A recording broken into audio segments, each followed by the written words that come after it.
कल क्या पढ़ाए थे? अच्छा सुनो, आज हम टॉपिक पढ़ते हैं, ठीक है ना?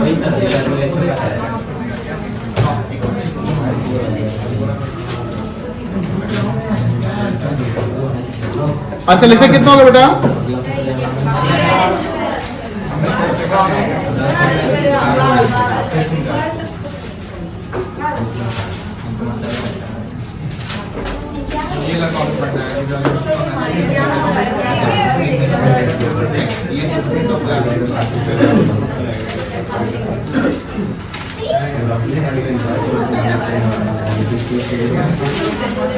चलिए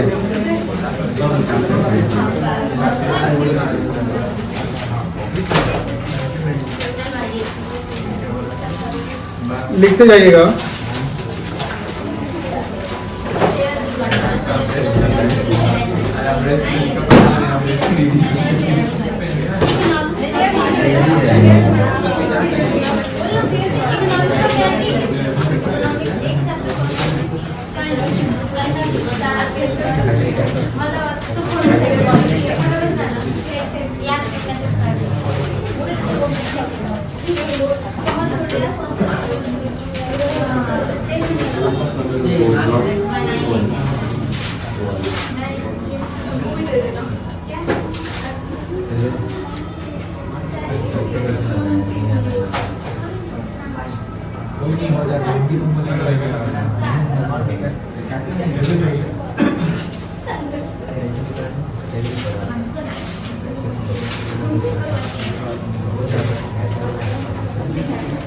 क्या लिखा हुआ है?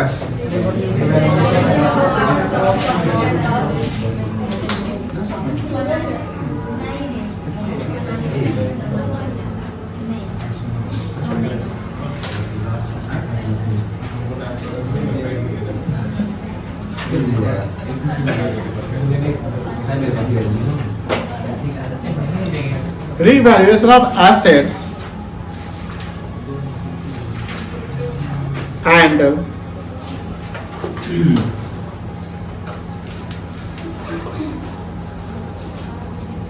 reassessment of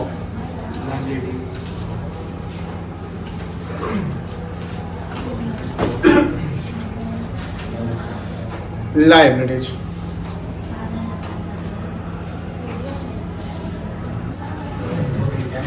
देखिए ये चैप्टर काफी इंपॉर्टेंट, सॉरी ये टॉपिक काफी इंपॉर्टेंट है। चैप्टर तो इंपॉर्टेंट है ही। रीवैल्यूएशन अकाउंट या पीएल एडजस्टमेंट अकाउंट, इससे एग्जाम में सवाल 100% आते हैं, तो इसको हम स्किप नहीं कर सकते हैं। और ये जो टॉपिक है एडमिशन में भी यूज होगा, रिटायरमेंट में भी होगा और डेथ ऑफ ए पार्टनर में भी होगा, तो इसको स्किप नहीं करेंगे। इसमें हम लेजर सीखेंगे कि रिवैल्यूएशन क्या होता है, रिवैल्यूएशन कौन सा अकाउंट है, इसे फायदे लॉस कैसे पढ़ते हैं वगैरह वगैरह। तो अभी थोड़ा सा हम लिखते चले जाते हैं, जैसे लिख लेंगे उसके बाद इसको क्या करेंगे, एक्सप्लेन कर देंगे। Revaluation of assets and reassessment of liability. चलिए लिखने शुरू कर दीजिए।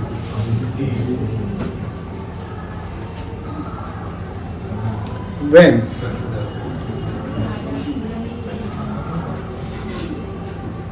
profit sharing ratio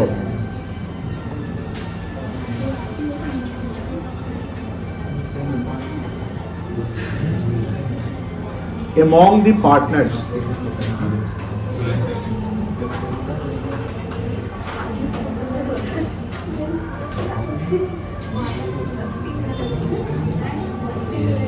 are changed, then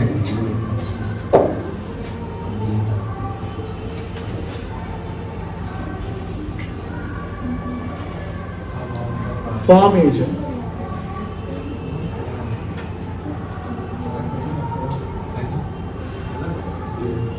reconstituted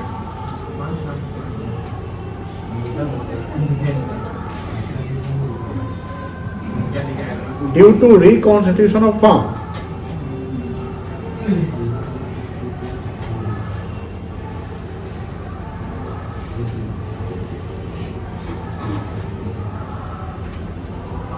The partners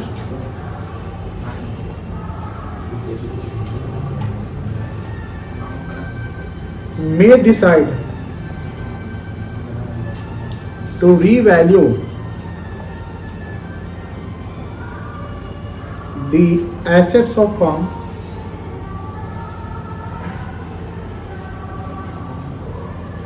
and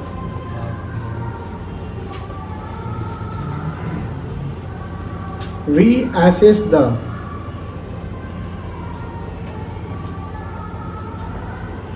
liabilities.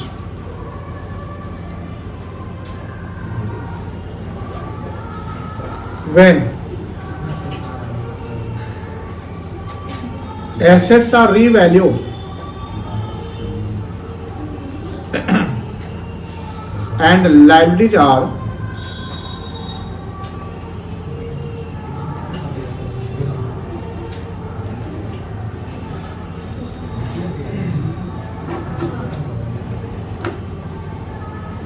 reassess or nominal account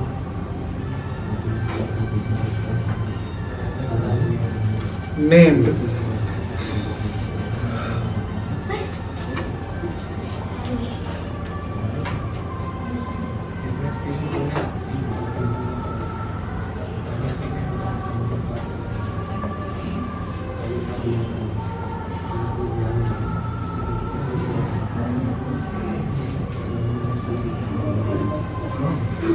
revaluation account or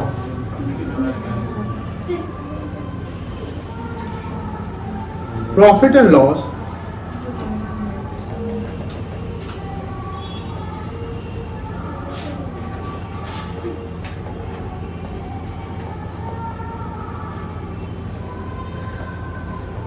adjustment account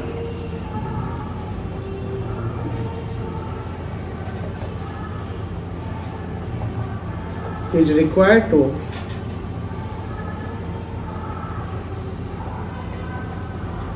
open.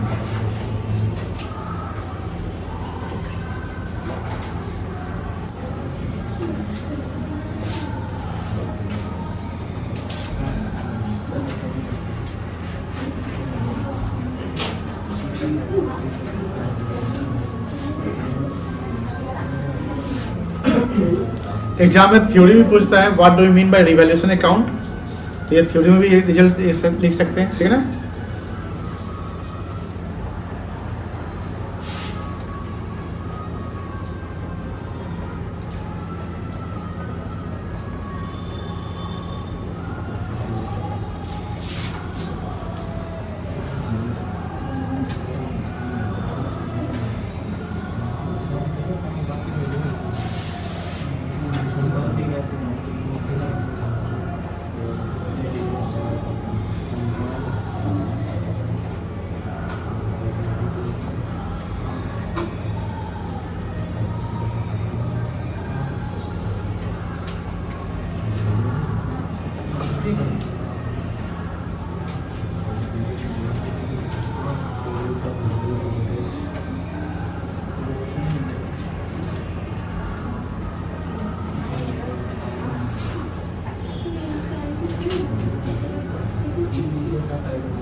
जल्दी करते हैं।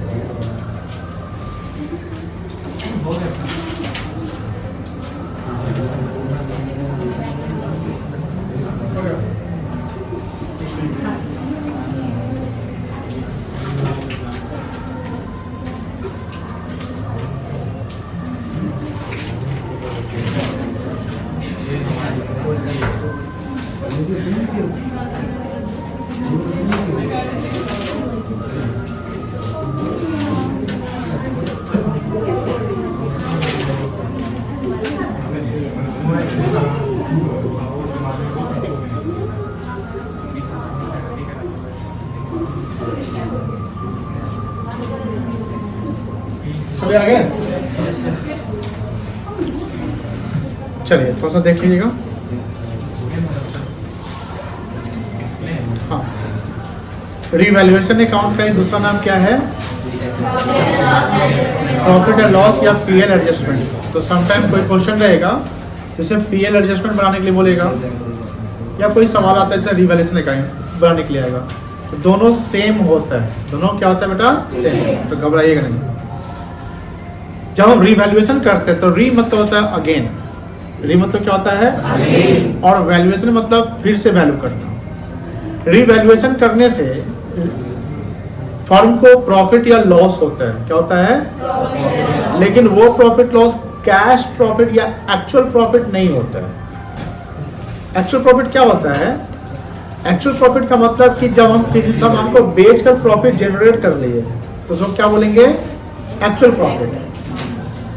जैसे आपने इन्वेस्टमेंट देखा होगा कि इन्वेस्टमेंट का कॉस्ट प्राइस 5 लाख है, मार्केट वैल्यू 4,60,000 हो गया, वहाँ 40 का लॉस हो गया। तो जब तक आप इन्वेस्टमेंट को बेच नहीं देंगे वो एक्चुअल लॉस नहीं कहलाएगा। उसी प्रकार मान लो कि मार्केट में इन्वेस्टमेंट का कॉस्ट है 5 लाख और मार्केट वैल्यू भी 5,50,000 चल रहा है, तो 50,000 से पर प्रॉफिट बना हुआ है, बट वो प्रॉफिट एक्चुअल प्रॉफिट नहीं है। वो क्या है? नॉशनल प्रॉफिट है। नॉशनल प्रॉफिट मतलब जो एक्चुअल प्रॉफिट नहीं है, वो बढ़ा हुआ प्रॉफिट शो हो रहा है। जब हम बेच देंगे ना, मान लो बेच के हमको 5,50,000 मिल गया, तो that is ₹50,000 is called actual profit. तो प्रॉफिट को पहले डिफरेंशिएट करना समझिए कि एक्चुअल प्रॉफिट और नॉशनल प्रॉफिट क्या होता है। Actual profit is called cash profit, जहां हम एसेट्स या कोई भी गुड्स को बेचकर प्रॉफिट जनरेट करते हैं, तो उसको बोलते हैं एक्चुअल। नॉशनल प्रॉफिट होता है वह प्रॉफिट जो वैल्यू उसका ज्यादा दिख रहा है, हमारे पुराने वैल्यू से ज्यादा वैल्यू बन रहा है, दिख रहा है, लेकिन एक्चुअल में अभी रियलाइज नहीं हुआ। मेरी बात समझ में आ गई ना? अब रीवैल्यूएशन में यहां पर देखो, एक रीवैल्यूएशन होता है, एक रियलाइजेशन होता है। रियलाइजेशन कॉन्सेप्ट पढ़े होंगे आप 11th में। अब बोलेंगे हम लोग पढ़ में नहीं किए थे रियलाइजेशन कॉन्सेप्ट। रियलाइजेशन का मतलब था सेल करना। रियलाइजेशन का मतलब क्या होता है? सेल करना। रियलाइजेशन का मतलब जहां आप एसेट्स को सेल करके प्रॉफिट जनरेट कर रहे हैं, तो उसको बोलते हैं रियलाइजेशन प्रॉफिट। उसको क्या बोलते हैं? और वो प्रॉफिट मेरा एक्चुअल या कैश प्रॉफिट कहलाएगा। बट रीवैल्यूएशन का मतलब सेल करना नहीं होता है। रीवैल्यूएशन एंड रियलाइजेशन दोनों सेम नहीं होता है। रियलाइजेशन में एसेट आप बेच रहे हैं, रियलाइज कर दिए, लेकिन रिवैल्यूएशन में आप दोबारा फिर से अपने एसेट्स का वैल्यूएशन कर रहे हैं। एसेट बिक नहीं रहा है, तो सर क्यों करते हैं रिवैल्यूएशन? क्योंकि फर्म हमारा यहाँ रिकॉन्स्टिट्यूट हो रहा है, पुराना वैल्यू एग्जिस्ट कर रहा है। जैसे हमने एक लैंड खरीदा था, वो पार्टनरशिप फर्म के नाम पे खरीदा था, 5 साल पहले लैंड खरीदा था, 5 साल पहले लैंड खरीदा था, 10 लाख का खरीदा था, और उसका हम रीवैल्यू कर लेते 5 साल बाद, क्योंकि 5 साल पहले तो 10 लाख का लैंड खरीदा था, अभी क्या 10 लाख का ही होगा? मान लो वो 20 लाख का हो गया, तो हम रीवैल्यू करके 20 लाख कर दिए, तो 20 लाख कर दिए तो 5 लाख से लैंड बढ़ गया ना, तो ये हमारे लिए फायदा है कि नुकसान है? बट ये क्या एक्चुअल फायदा है? मान लो कि हम लैंड बेचने गए, हम 11 लाख में बेच दिए, 9 लाख में ही बेचे, हो सकता है ना ऐसा? तो जहां आप लैंड को रियलाइज कर दिया तो वहां जो प्रॉफिट हुआ वो एक्चुअल हो गया। बट लैंड का समय के हम वैल्यूएशन करेंगे ना, उसी प्रकार जैसे हमारा बिल्डिंग होता है, मशीन होता है, तो उस पर वेयर एंड टियर होगा, तो वेयर एंड टियर से क्या चार्ज करते हैं? डेप्रिसिएशन एस्टिमेटेड होता है कि एक्चुअल होता है? एस्टिमेटेड होता है। जैसे आपने डेप्रिसिएशन चार्ज किया 10%,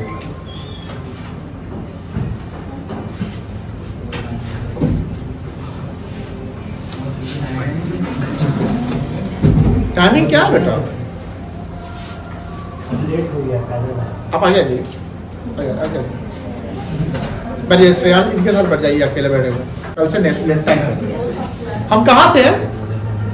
डेप्रिसिएशन पे थे।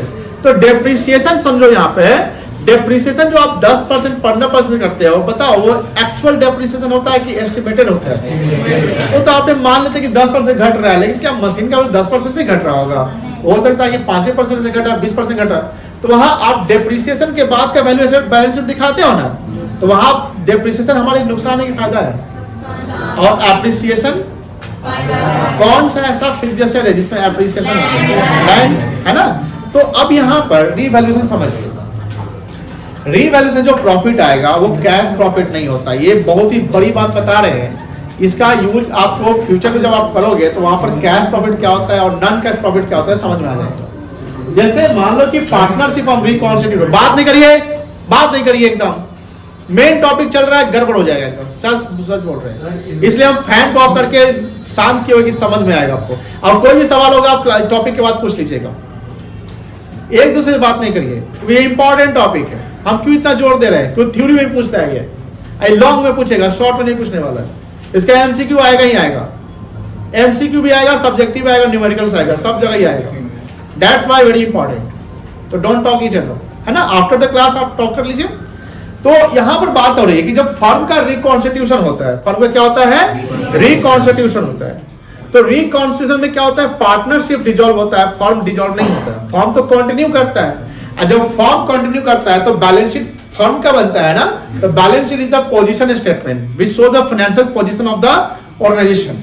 तो बैलेंस शीट में हम क्या शो करते हैं? लायबिलिटीज और, तो लायबिलिटी में इंटरनल लायबिलिटी होते हैं और एक्सटर्नल होते हैं, और एसेट में फिक्स्ड एसेट्स भी होते हैं और करंट एसेट्स भी होते हैं। सॉरी, हाँ ठीक तो बोले, फिक्स्ड एसेट और करंट एसेट्स होते हैं। अब जब फर्म रिकॉन्स्टिट्यूट हो रही है तो रेशियो चेंज हो रहा है, तो न्यू रेशियो कुछ और बना, ओल्ड कुछ और था। तो फ्यूचर में जो एसेट्स का बंटवारा अगर किया जाएगा या कोई प्रॉफिट और लॉस जो एसेट से होने वाले हैं उसका अगर हम डिस्ट्रीब्यूशन पार्टनर करने वाले हैं तो किस रेशियो में करेंगे? न्यू रेशियो में करेंगे ना। तो एज ऑन टुडे, मतलब आज जहां फर्म का रिकॉन्स्टिट्यूशन होता है due to change in PSR, तो यहां पार्टनर्स जो होंगे वो म्यूचुअली वो ये डिसाइड करेंगे कि देख भाई, फ्यूचर में हम लोग जो भी चीज अब करेंगे वो तो नया रेशियो से करेंगे, कि हम लोग अब तो रिलेशन खत्म हो रहा है पुराना वाला, अब तो हम लोग नए रेशियो में जा रहे हैं, तो हर चीज तो नए रेशियो में बटेगा। तो हम लोगों को क्या करना चाहिए? जैसे रिजर्व सबको एडजस्ट कर लिया, बांट दिए, याद है ना, इन्वेस्टमेंट का काम आईफर का कर लिए, उसी प्रकार हमारे जो फिक्स्ड एसेट्स है, जैसे हमारा लैंड है बैलेंस शीट में, मशीनरी है, इन्वेस्टमेंट है, फर्नीचर है, डेटर्स है, लायबिलिटी में क्रेडिटर्स है, बिल्स पेबल है, एटसेट्रा, इस सब का हम लोग रीवैल्यू कर लेते हैं या रीअसेस कर लेते हैं। अब एक एमसीक्यू पूछिएगा, रीवैल्यू हमने वर्ड बोला और रीअसेस बोला, दो वर्ड आर डिफरेंट। रीवैल्यू मतलब होता है जहां हम एसेट्स का रीवैल्यूएशन करते हैं, बिकॉज एसेट्स पे बिजनेस का, प्रोप्राइटर का, पार्टनर का अपना फाइनेंशियल कंट्रोल होता है। जैसे ये एसेट्स पे इस प्रोप्राइटर का कंट्रोल होगा, जो इसका प्रोप्राइटर होगा। एसेट्स पे आपका कंट्रोल है, आप इसका वैल्यूएशन ऊपर नीचे कुछ कर सकते हैं, आप इसको बेच सकते हैं, खरीद सकते हैं। लेकिन जो आपकी एक्सटर्नल लाइबिलिटीज है, जैसे creditors, bills payable, bank loan, outstanding expenses, bank overdraft, क्या ये आपका उस पर कंट्रोल है? आपका उस पर फाइनेंशियल ऑब्लिगेशन है। जब तक वो माफ करेगा नहीं, आप उसको कम दीजिएगा। मान लो क्रेडिटर का 1 लाख रुपए आपके यहाँ बकाया है, आप बोलेगा हम इसको 90,000 ही देंगे, बोलेगा नहीं हमसे 1 लाख लेंगे। बताइए कौन 1 लाख? क्या आप 90,000 देकर रुक जाएंगे कि वो 1 लाख लेकर ले लेगा? वो लेगा। वो उसके डिस्क्रिशन पे, डिस्क्रिशन मतलब उसके मर्जी पे डिपेंड करता है कि वो आपको छोड़ रहा है कि नहीं छोड़ रहा है, माफ कर रहा है कि नहीं कर रहा है। माफ करने का मतलब होता है वेव करना, WAIVE, वेव करना। ये वर्ड याद रखिएगा, कुछ इसमें रहेगा। तो एसेट्स का हम रीवैल्यूएशन करते हैं और लायबिलिटी का क्या करते हैं बेटा? रीअसेसमेंट करते हैं। क्या करते हैं? रीअसेसमेंट। और यहां पर जैसे मान लेते हैं कि बैलेंस शीट में एक लैंड दिख रहा है। क्या दिख रहा है बेटा? लैंड दिख रहा है। वो बैलेंस शीट में लैंड मान लो 10 लाख रुपए की है, और 10 लाख की है जो book value of land. Balance sheet के जो वैल्यू होते हैं, बैलेंस शीट में जो मौजूद एसेट्स या लायबिलिटीज होते हैं, कुछ भी होते हैं, that is called book value. That is called book value. तो बुक वैल्यू ऑफ लैंड मान लो 10 लाख रुपए की है, जो बैलेंस शीट में मौजूद है। अब फर्म का क्या हो गया? रिकॉन्स्टिट्यूशन हो गया। अब ये लैंड का हम क्या करते हैं? वैल्यूएशन कर लेते हैं। जब हम फिक्स्ड एसेट का लाइक लैंड हो गया या बिल्डिंग हो गया, तो इसका वैल्यूएशन हम कोई एक्सपर्ट से करवाते हैं, हम खुद नहीं करेंगे। एक्सपर्ट कौन होगा? जिसका वैल्यूअर होगा। वैल्यूअर समझते हैं ना? वैल्यूअर भी एक वैल्यूअर कोर्स भी होता है, जहां पर आप वैल्यूएशन कोर्स करके आप जैसे इंजीनियर आर्किटेक्चर होता है ना, बिल्डिंग का वैल्यूएशन करता है, उस पर आप लैंड का वैल्यूएशन करवाते हैं। अब वो 10 लाख का लैंड है, उसका वैल्यूएशन किया एक एक्सपर्ट जो है उसने किया, मान लो 15 लाख रुपए कर दिया। भैया अभी इसका मार्केट वैल्यू 15 लाख, अभी बेचेगा 15 लाख मिल जाएगा आपको, 17 भी मिल सकता है, वो अच्छी बात है, बट 15 आराम से इसको मिल दे देगा। तो लैंड में एप्रिसिएशन हुआ। क्या हुआ? That is called increase in the value of land. अब बताइए पार्टनर सब यहाँ जो बैठा हुआ होगा, वो खुश हो रहा होगा कि दुख हो रहा होगा? भाई तो 10 लाख बैलेंस शीट दिखा रहे थे, तो 15 लाख हो गया। कितना हो गया? अब बताइए 5 लाख का ये आपके लिए फायदा है कि नुकसान है? क्या ये एक्चुअल फायदा है कि नॉशनल फायदा है? नॉशनल है, क्योंकि 5 लाख जो बढ़ा है ये आपको कैश में पॉकेट में आ गया। क्या लैंड? तो लैंड जितना एरिया ऑफ लैंड है, जैसे ये एरिया है तो यही लैंड है ना, यही, बस इसकी वैल्यू बढ़ गई है। तो वैल्यू बढ़ गई तो हम प्रॉफिट मान लिए, but this is not the real actual profit. तो 5 लाख में जो प्रॉफिट है, अब बताइए हम इसके लिए रिवैल्यूएशन अकाउंट खोलते हैं। क्या खोलते हैं? Revaluation account. कौन सा अकाउंट नेचर होता है? नॉमिनल अकाउंट का रूल क्या होता है? Debit all expenses losses, credit all income and. कल एक इन्वेस्टमेंट पे भी एक सवाल किए थे, जहां इन्वेस्टमेंट का वैल्यू बढ़ गया था, याद है? तो इन्वेस्टमेंट बढ़ गया, एसेट्स बढ़ गया, तो इन्वेस्टमेंट बढ़ गया, तो डेबिट क्या किए थे? इन्वेस्टमेंट। अब क्रेडिट कहाँ किए थे आप? क्या क्रेडिट किए थे? रिवैल्यूएशन। उसी प्रकार 5 लाख से यहाँ लैंड बढ़ गया ना, तो जो नया बैलेंस शीट बनाएंगे, यानी आफ्टर द रिकॉन्स्टिट्यूशन जो नया बैलेंस शीट बनाएंगे, उसमें लैंड का वैल्यू कितना दिखाइएगा? 10 लाख की, 15 लाख की, 5 लाख? 5 लाख। कितना दिखाएंगे? नए बैलेंस शीट जो लैंड का दिखेगा वो 15 लाख दिखेगा। 5 लाख कैसे दिखेगा? आप बैलेंस शीट में जो फाइनेंशियल पोजीशन दिखा रहे हैं ना, position of land at that time कितनी है? 15 लाख। अब सुनिए ध्यान से, 5 लाख कहां जाएगा मैं बता देता हूं। 5 लाख आपका जो फायदा हुआ वो जाएगा रिवैल्यूएशन अकाउंट में, जिसकी एंट्री होगी। लैंड बढ़ गया ना, देखो एंट्री हम रटवाने का काम नहीं करते और आपसे हम गुजारिश करते हैं। गुजारिश मतलब अपेक्षा, रिक्वेस्ट करना। हम आपसे गुजारिश करते हैं कि आप भी एंट्री रटिएगा नहीं। जो एंट्री रट गया ना वो भूल गया, गड़बड़ हो जाएगा, क्योंकि आपके लाइफ में बहुत प्रकार के सर्कमस्टांसेस आएंगे इकोनॉमिक, जहां पर आपको एंट्री बनाना पड़ेगा।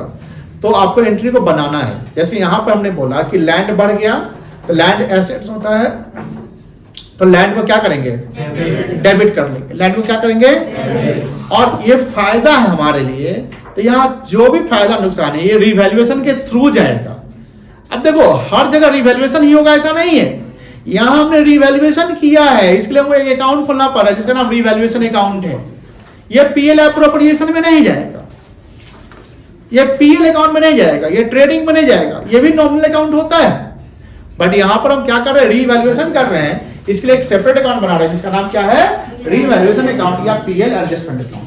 तो लैंड यहां 5 लाख से बढ़ गया तो इसका हम एंट्री बना दिए land account debit to revaluation account. और जो नया बैलेंस शीट बनाएंगे उसे 5 लाख, लैंड तो ऑलरेडी 10 लाख था, अब 5 लाख उसमें ऐड ऑन हो गया ना, तो नया बैलेंस शीट कितना दिखेगा, 15 लाख। और 5 लाख का जो प्रॉफिट हुआ ये पार्टनर्स में बढ़ जाएगा फ्यूचर में। भैया ये 5 लाख हम लोग बांटते थे क्योंकि दिस इज और revaluation profit, this is the revaluation profit. उसी प्रकार आपके बैलेंस शीट में एक मशीनरी देखो इंक्रीज हुआ ना वैल्यू ऑफ फैन, उसी प्रकार आपके बैलेंस शीट मान लो क्रेडिटर्स है, मशीन छोड़ देते हैं, क्रेडिटर्स पे आते हैं। क्रेडिटर्स आपका 1 लाख रुपए का है, आपका क्रेडिटर से अच्छा रिलेशन है, मतलब टाइमली पेमेंट करते हैं, आप उसको बोलते हैं कि भैया क्रेडिटर मतलब उसको पेमेंट करने का, आप क्रेडिटर्स को पेमेंट करने के तो बोलता है कि आप बोलते हैं कि भैया कुछ क्लेम माफ कर दो, वेव कर दो, तो बोला ठीक है 10% छोड़ देते हैं। आप एक आपका लायबिलिटी कितने का है, 1 लाख रुपए का है ना, और आपको 10% छोड़ रहा है, आप कितना दीजिएगा उसको, 90,000 दीजिएगा या बोलिएगा हम बाद में दे देंगे, वेव कर दो 10,000 रुपया भी। आप बताइए आपके लिए खुशी की बात है कि गम का बात है, यानी यहाँ लायबिलिटी घट गया तो खुश हो गए, यहाँ लायबिलिटी घट गया तो खुश हो गए, और वहां एसेट बढ़ गया तो खुश हो गए। तो 10,000 रुपया जो आपको खुशी मिला 10,000 का कि भैया आप 90 जानी फ्यूचर देना है, तो यहाँ पर 10,000 रुपया आपके लिए फायदा है कि नुकसान है, 10,000 क्या आपके लिए फायदा है। तो यहाँ देखो increase in the value of land profit हो गया, और decrease in the value of creditor, decrease मतलब decrease in the value of creditor भी आपके लिए क्या है, फायदा है, कोई दिक्कत नहीं है। तो लैंड यानी एसेट्स का बढ़ना और लायबिलिटी का घटना फायदा है, और जब ये फायदा है तो दोनों कहां जाएगा, रीवैल्यूएशन अकाउंट में जाएगा। कहां जाएगा बेटा, और किस साइड जाएगा, क्रेडिट साइड, क्योंकि फायदा क्रेडिट साइड, नुकसान एक्सपेंसेस इनकम। अब यहाँ क्रेडिटर घट गया 10,000 से, तो लायबिलिटी घटता है तो डेबिट की क्रेडिट करते हैं, डेबिट करते हैं, तो क्रेडिटर्स अकाउंट डेबिट हो जाएगा, और क्रेडिट कौन होगा, रीवैल्यूएशन अकाउंट। कोई दिक्कत नहीं है, समझ गए हम, थोड़ा सा इसको पढ़िए तो।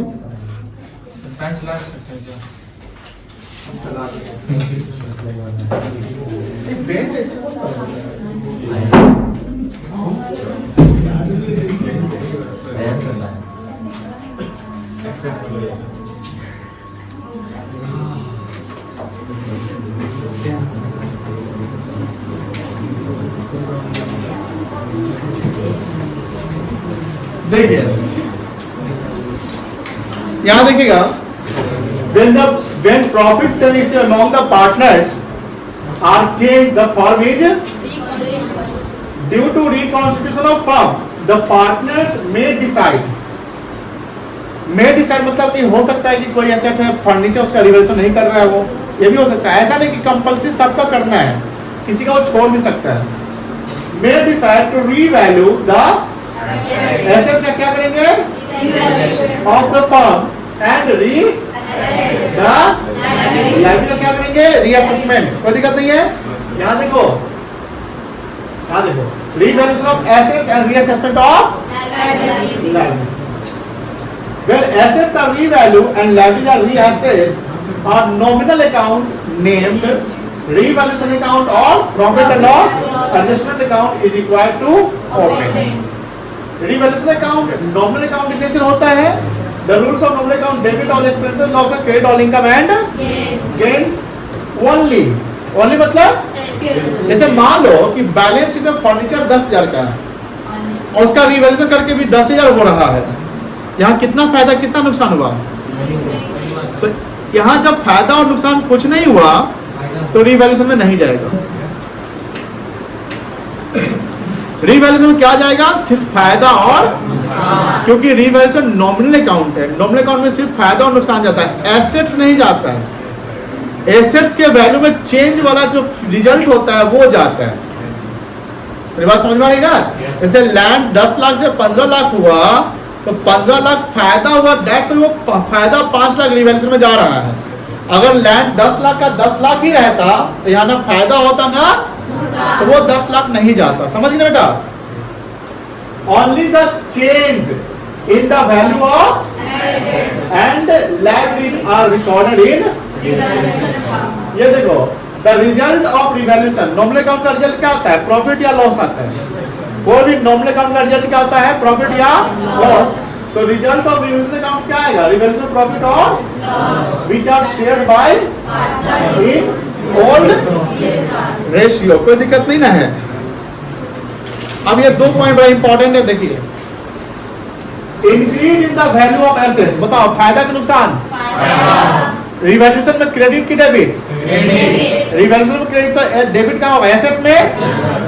And decrease in the value of, ये भी फायदा। तो एसेट्स बढ़ जाए या लायबिलिटी घट जाए, रिजल्ट क्या करता है? Profit to the firm and it will be credited, will be credited to revaluation account. बाई साइड लिखेंगे क्रेडिट, कोई दिक्कत नहीं ना है। जैसे बाई लैंड अकाउंट 5 लाख और वहां क्रेडिटर घट गया था ना, तो बाई क्रेडिटर अकाउंट 10,000। ठीक है, यहाँ तो कोई दिक्कत ना है। पंखा बंद कर दीजिएगा। लिखिए अकाउंटिंग इंटरेस्ट।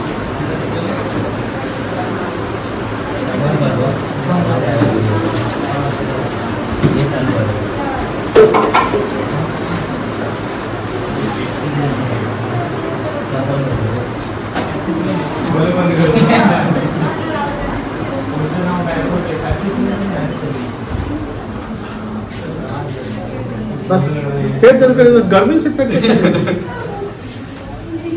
गजबे यहाँ पर एक्सक्यूज, इतना कष्ट में खड़े होकर पढ़ा रहे हैं।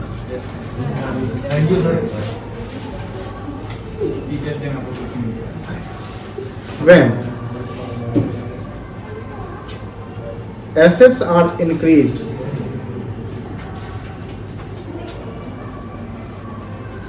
and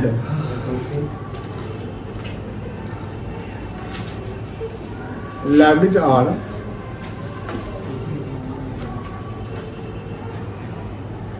decreased,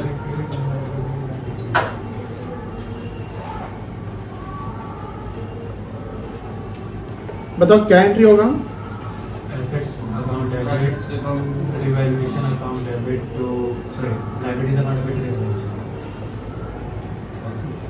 कौन सा सही कर रहा है? एसेट्स अकाउंट डेबिट कर लेंगे, उसमें नेम लिखेंगे, ठीक है ना? Name of assets. Yes sir.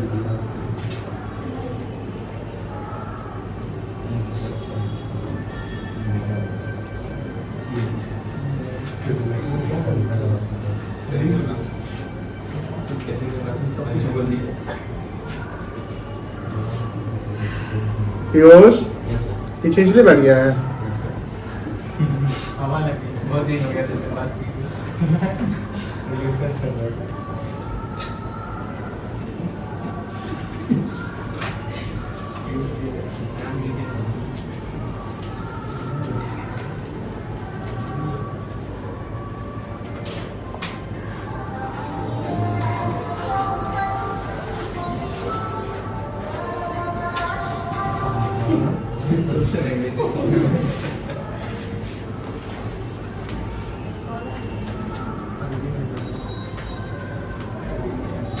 जाना है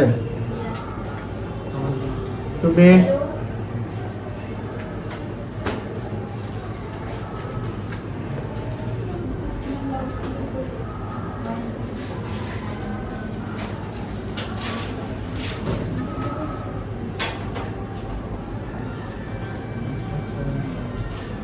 बता, एसेट्स अगर घट गया तो नुकसान की फायदा, और लायबिलिटी अगर बढ़ गया तो नुकसान। Very good.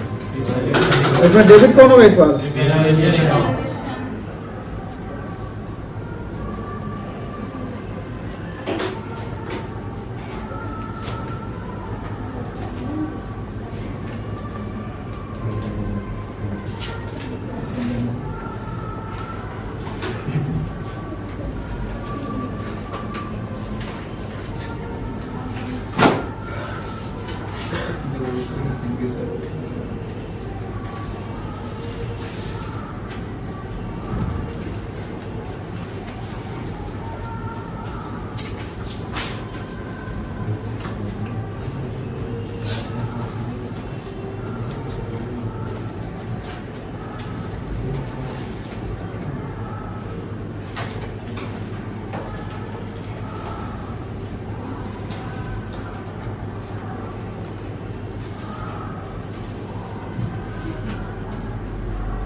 अच्छा, अनरिकॉर्डेड एसेट्स है, अनरिकॉर्डेड से समझते हैं क्या? जो बैलेंस शीट में नहीं दिख रहा है। मान लो कि बाद में पता चला कि एक एसेट था जिसको रिकॉर्ड ही नहीं किया गया था, तो अगर हम उसको रिकॉर्ड करेंगे तो एसेट का वैल्यू बढ़ जाएगा, घट जाएगा? फायदा कि नुकसान? क्या एंट्री करेंगे? Very good. जो एसेट्स होगा उसका नाम लिख लीजिएगा।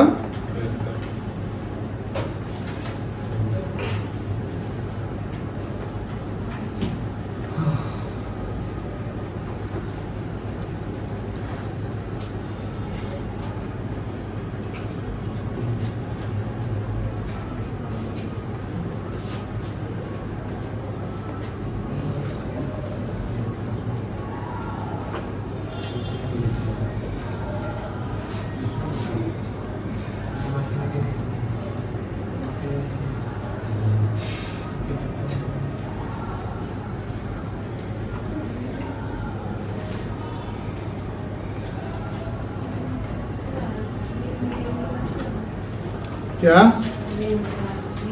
अनरिकॉर्डेड। बताओ, अगर अनरिकॉर्डेड लाइबिलिटीज है उसको रिकॉर्ड कर दिए, फायदा कि नुकसान? नुकसान हो जाएगा कि भैया पता ही नहीं था कि लाइबिलिटी है, अब हो गया।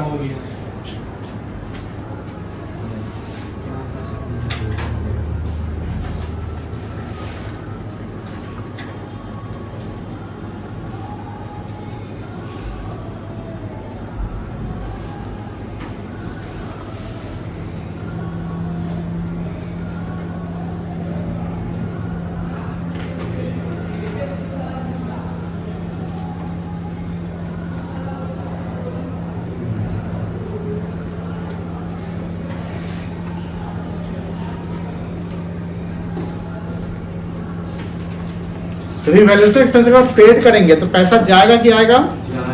खर्चा है, क्या एंट्री होगा? Revaluation account debit to cash या बैंक अकाउंट।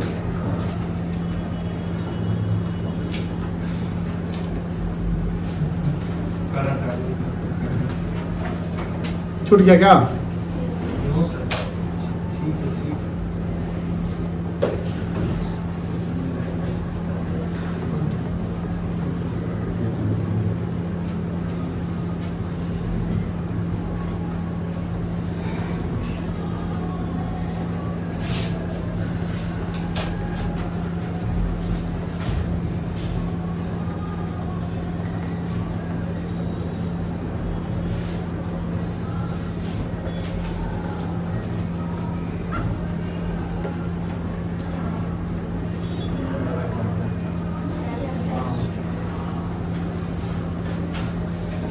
अच्छा, फॉर्म के बिहाफ में अगर पार्टनर पेड कर रहा है पैसा रिवैल्यूएशन एक्सपेंस का, तो पैसा किसका जा रहा है, फॉर्म का कि पार्टनर का? लेकिन खर्चा किसका हो रहा है? तो एंट्री क्या होगा? रिवैल्यूएशन डेबिट जाएगा। क्या फॉर्म पे करेगी पार्टनर को? तो क्या एंट्री होगा? Revaluation account debit to partners capital, cash नहीं होगा, ठीक है ना?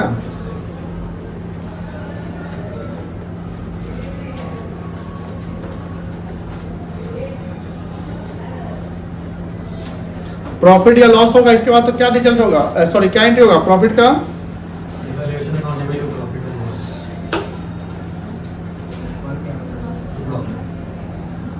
व्हेन रिवैल्यूएशन प्रॉफिट, क्या एंट्री होगा बेटा?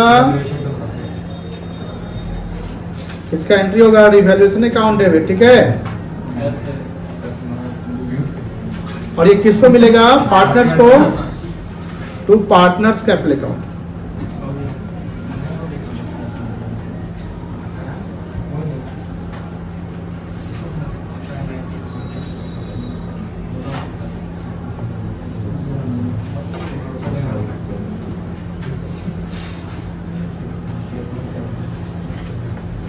इसका क्या एंट्री होगा? उल्टा हो जाएगा।